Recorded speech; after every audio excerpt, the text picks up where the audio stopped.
Assalamualaikum warahmatullahi wabarakatuh. Saya Farika Rosada Ramadhani dan teman saya Nur Iga akan menjelaskan analisis laporan keuangan dan faktur. Laporan keuangan akan saya jelaskan dan faktur dijelaskan oleh Nur Iga. Yang pertama yaitu analisis horizontal. Langkah-langkahnya, buka file neraca. Yang kedua, terlihat perbandingan neraca tahun 2020 dan 2019. Letakkan kursor pada sel F7. Buatlah rumus sama dengan kurung buka B7 dikurangi C7 kurung tutup dibagi C7. Klik drag sampai ke jumlah aset. Dari data tersebut, kita mulai dapat melakukan analisis.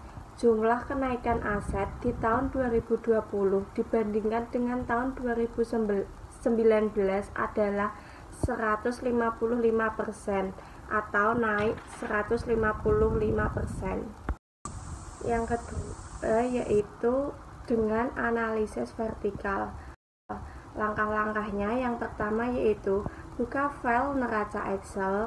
Yang kedua, letakkan kursor pada sel G7. Ketik rumus sama dengan B7 dibagi dolar B dolar 123.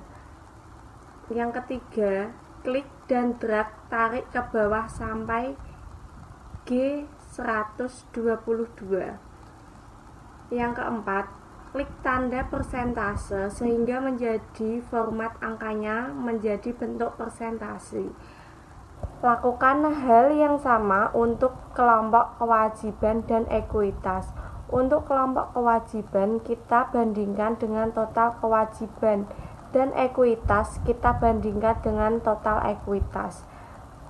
Yang kelima yaitu dari hasil tersebut kita dapat mengetahui berbagai item dalam laporan keuangan dengan jumlah totalnya.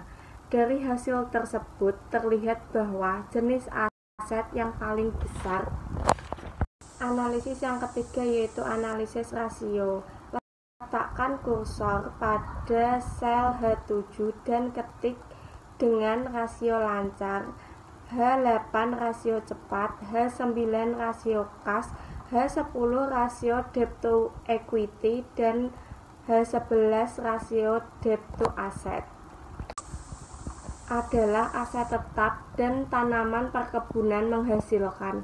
Untuk liabilitas adalah liabilitas jangka panjang setelah dikurangi bagian yang jatuh tempo dalam 1 tahun. Dan untuk ekuitas adalah tambahan modal di setor.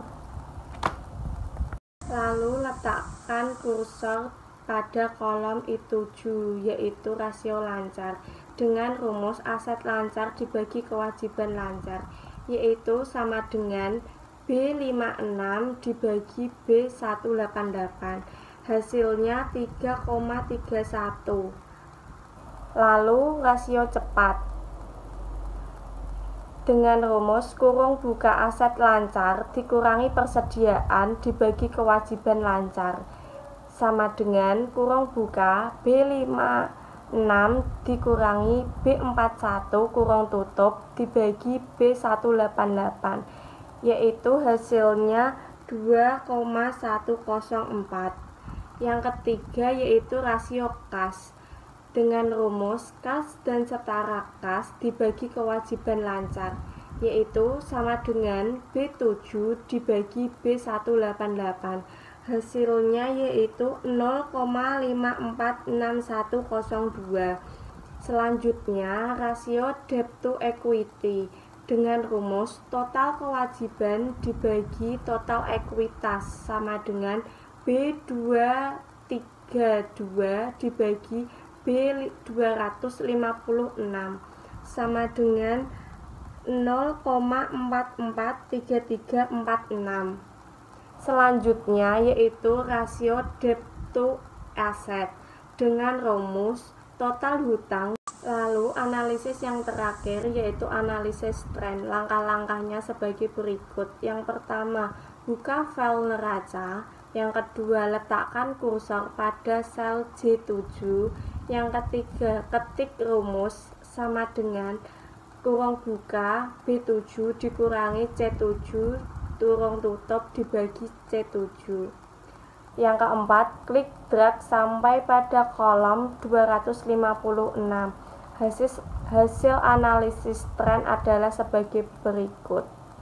Untuk analisis tren sama rumusnya dengan analisis horizontal. Selanjutnya, faktor akan dijelaskan oleh teman saya yaitu Nur Iga. Sini saya akan menjelaskan yaitu bagaimana analisis jumlah record, menghitung total field, dan yang ketiga yaitu uji duplikat data pada faktor. Pertama yaitu menghitung jumlah record. Menghitung jumlah record adalah salah satu langkah untuk memastikan bahwa data yang telah diimport tidak ada yang hilang atau lengkap. Dan data yang hilang atau tidak lengkap akan membuat analisis yang dilakukannya nantinya tidak menghasilkan informasi yang benar dan dapat dipercaya. Dan kemudian untuk melakukan perhitungan jumlah record ini, langkah yang pertama yaitu kita buka file faktur dulu.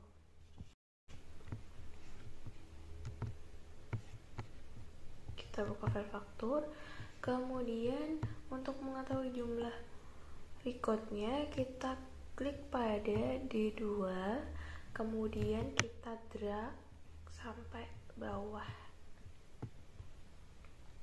Di sini dapat kita lihat yaitu jumlah recordnya ada 58. Kita lihat pada tulisan count ya di bawah kanan.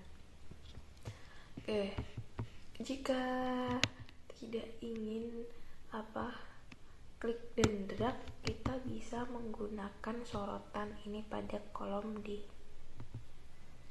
Kita drag, kita klik, kita sorot, dan di situ countnya ada 59 atau jumlah recordnya ada 59, di mana jumlah ini termasuk pada garis pertama.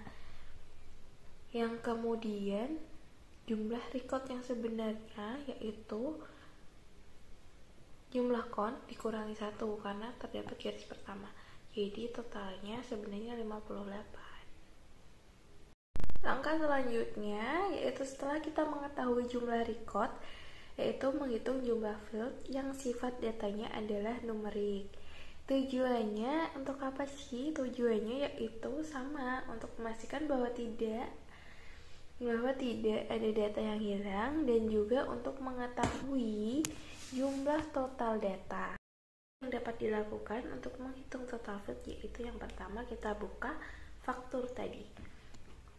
Kemudian pada file faktur ini kita hitung file yang numerik ya, ada di nominal dan quantity. Yang akan kita lihat jumlah totalnya adalah invoice amount atau nominalnya, dan quantity yaitu kita lihat pada kolom C, nominal. Kita klik ya, kita sorot file C-nya, kolom C-nya, kemudian lihat pada status bar paling kanan bawah. Di situ terlihat ya jumlah invoice-nya, ada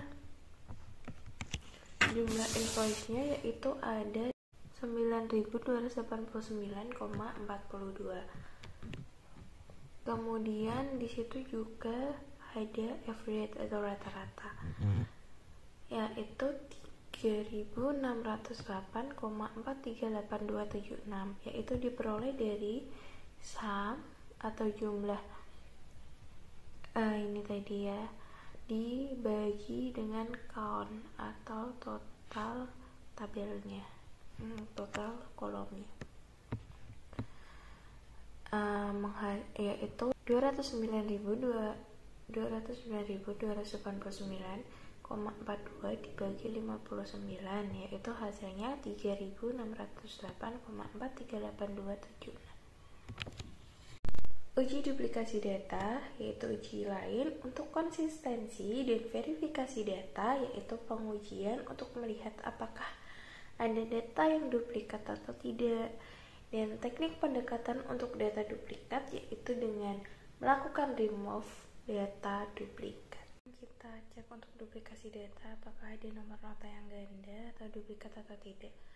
Dan berapa, kalau ada itu ada berapa nomor nota yang ganda. Ada invoice number, kita masuk ke ribbon data, kemudian remove duplicate.